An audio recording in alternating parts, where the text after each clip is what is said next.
हजार हजार युवक छात्रंकर जीविका देवाई जो आरसेल मित्तल स्टील प्लांट होची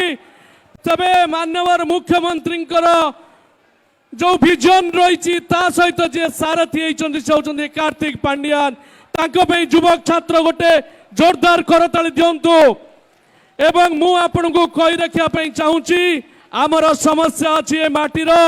ए समस्या को पूरण करेंगे माननीय मुख्यमंत्री श्रीयुक्त नवीन पट्टनायक 5T अध्यक्ष श्रीयुक्त कार्तिक पांड्यान आमर बंग भाषाभाषी जमी जमा समस्या रही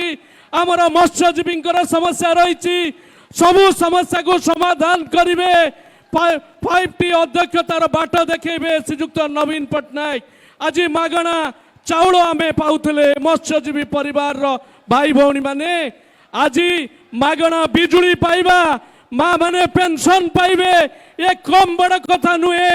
एथिपाई गोटे जोरदार करताली हो धन्यवाद कृतज्ञता जनइबा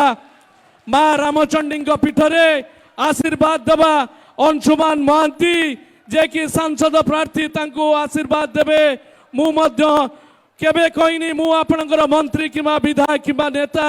आपणक परिवार जने सदस्य आपण माने मते आशीर्वाद देवे